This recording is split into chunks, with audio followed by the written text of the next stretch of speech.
Hey y'all, it's Dr. Shamanda. Welcome back to my channel where we talk about all things mental health, personal finance, and overall strategies to live your best life.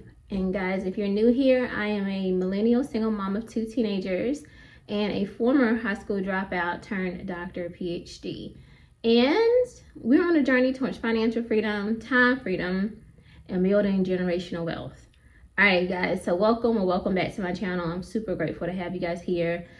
It is October 29th, about 7 o'clock in the morning as I'm filming this video. And the last few days have been, I don't know, like just a little, like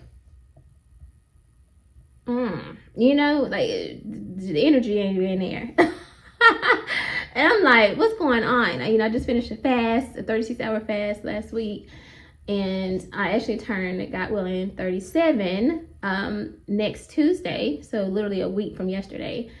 And I'm just like, what's going on? Where's the energy? But we have 2 days left of October, which means we have about 60 days left in this year. And so I really want to take a moment to reflect on the end of the year. We can do a lot in 60 days, y'all. And I don't know about you, but my 2026, I know people always talk about stuff at the end of the year, they get all excited and all that, but it is a major year for me in terms of being work optional by 40, really allowing myself to be free and explore so many other aspects of myself that I haven't been able to explore. And so I try to be mindful of that and remember that, just get through this phase, get through this season, and there's so much on the other side. But it can be exhausting when you're in a season where I still got to get through the rest of all of this, right? It can feel so overwhelming. I don't know if any of you guys can relate to that, or if this is the season that you're in. But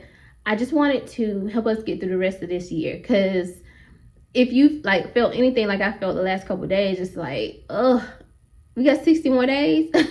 So here's the thing. One thing I teach my patients, if you don't know, I am a licensed clinical mental health counselor and also a licensed addiction specialist. I've been doing this work for almost 2 decades in terms of behavioral health, addictions, just overall.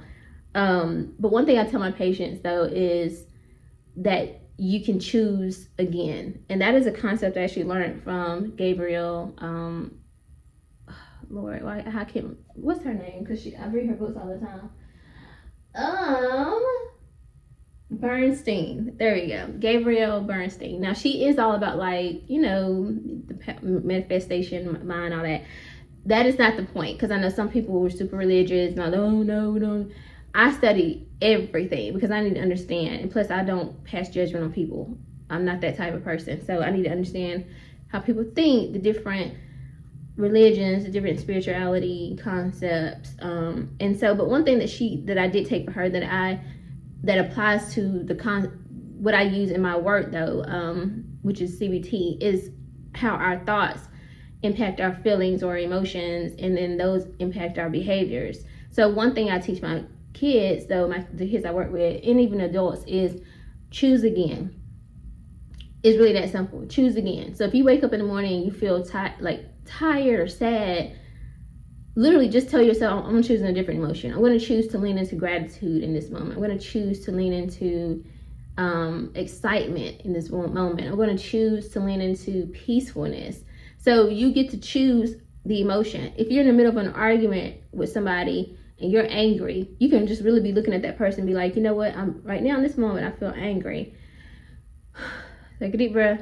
I'm going to choose relaxation. I'm going to choose, and it's gonna be hard. Just how I'm saying it. It's gonna, it's gonna be a little challenging. I'm going to choose to be what's the word? Because I'm losing the word right now, but empathetic. That's the word. I'm going to choose to be empathetic. Is there something that this person is experiencing from me in this moment that maybe that is something I can control? Maybe I'm looking at them in the wrong way right now. Am I showing grace to them? You can choose a different emotion or feeling, right? So it's just something that you can practice.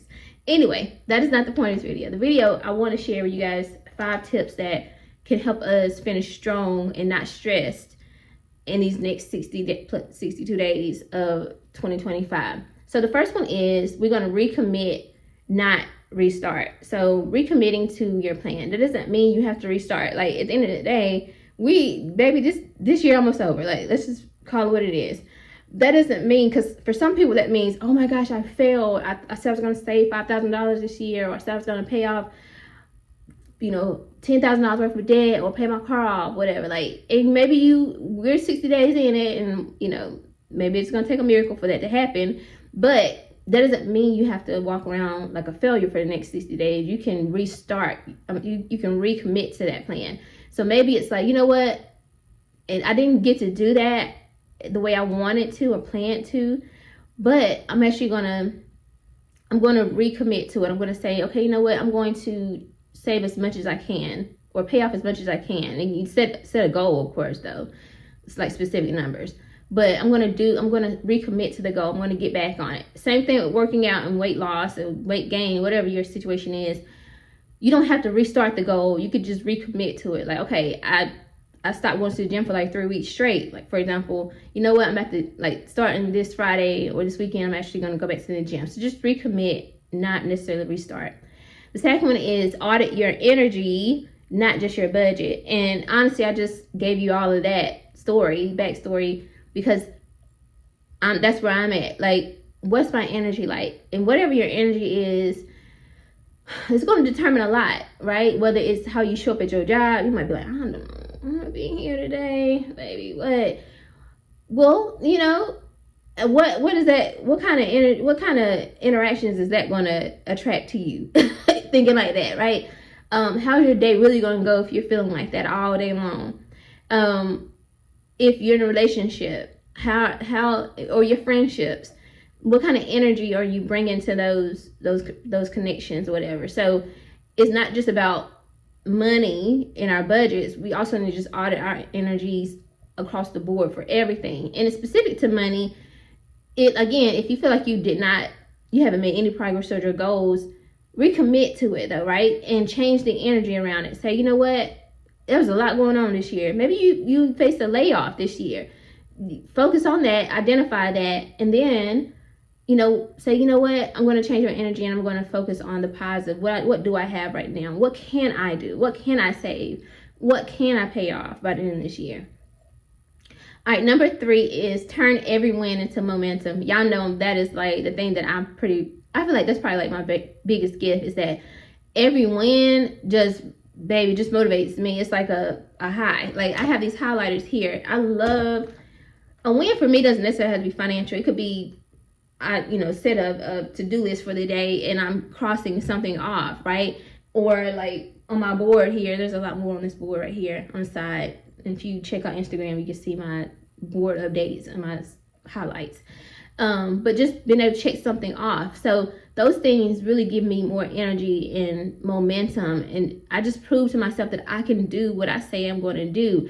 If God gives me a vision or an assignment, I can carry it out. And so I celebrate every little milestone along the way. You guys know that this year, I wanted to pay off my car. I wanted to pay off my credit cards. I wanted to hit $50,000 invested and exceed that.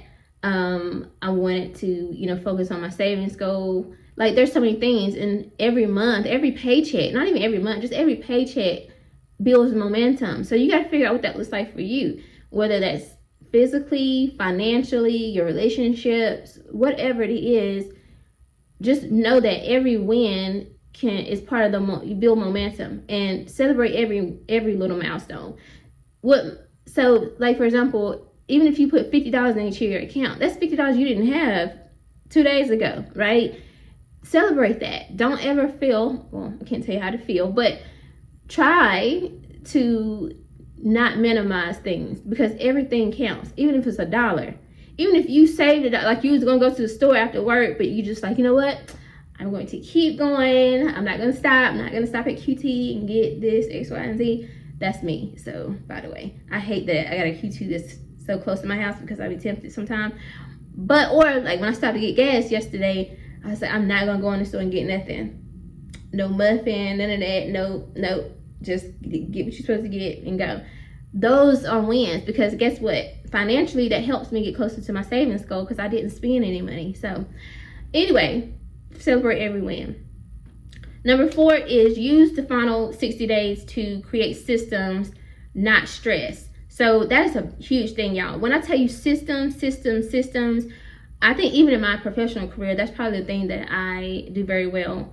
I can come in and I can create some systems, baby, some processes for myself, but also I noticed that every time I start a new role, management, leadership were like, hey, can you train the next person? Can you train this new person? Because they know whatever I'm doing is working. Like, so they want me to train them to do it the way I do it. And that's a flex. That's a compliment. But I'm going to need a little extra pay because I don't, that, you know what I'm saying? Anyway, that's a whole nother different conversation. But anyway, so create systems. Don't stress about, you know, what's not working or what you haven't accomplished, whatever. Focus on systems. And guess what? These next 60 days, maybe you're like creating systems and you're kind of like tweaking them because maybe some of them are not, this ain't really working. But by the time the end of the year comes and you go into 2026, God willing, you have some systems that now can carry over into the new year and really help you accomplish your goals for next year. So create these systems, not focusing on stress. Now, what do systems look like? Automating your savings or your contributions, delegating some things that you were doing on your own, setting up automatic transfers, those things like that, they really help you. Okay. All right. Last but not least, number 5 is visualize your January 1st self. Like, who do you see yourself as at the beginning of this next year, January 1st, 2026? Who do you want to wake up as? What new identity do you want to take on? Or do you want to keep being the same version of you, but maybe a little bit more money in your savings account and in your investment account? Who do you envision yourself to be? I know for me, as I work toward becoming work optional, I'm seeing myself more as an entrepreneur, more as a business owner, an investor, an angel giver, a philanthropist, a creative. I'm starting to lean more into that identity. And so these next 60 days, it's like, okay, what does this look like? Now, the next year is really about you laying that final foundation so you can take that leap and be more of an entrepreneur in 2027, God willing. But I don't have to wait till then to take on that identity. I can start now. And so I want you to really think about that. Like, who do you see yourself as?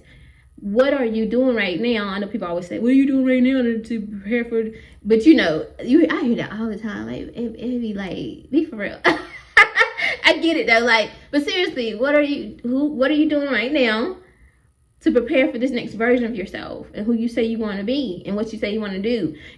There's no way that you can feel comfortable with the idea of the reality of the fact that you say you want to save $50,000, but you literally going out every weekend spending money. Or you always on Amazon ordering stuff. Like, there's no way you feel aligned with that. Like, I know there's some cognitive dissonance. Anyway, y'all know what I'm talking about. Just Google the word. You know, it's a term in psychology. Anyway, there's no way. I know you feeling some internal conflict. I will just use that, okay? Anyway, y'all, those are the 5 tips that I would share and what I would recommend. And as we get through these next final 60 days of 2025, that can help us really catapult ourselves into 2026 and become the best version of ourselves. And also just to meet our goals, y'all. Time is of the essence. There is such a beautiful, amazing life ahead of you and of me. But we need to make the most of our time. Seriously. All right, guys, that's all I have for you today in this video. I hope you like this video. If you do, like, comment, subscribe, share, and I'll see you guys in the next one. All right. Bye.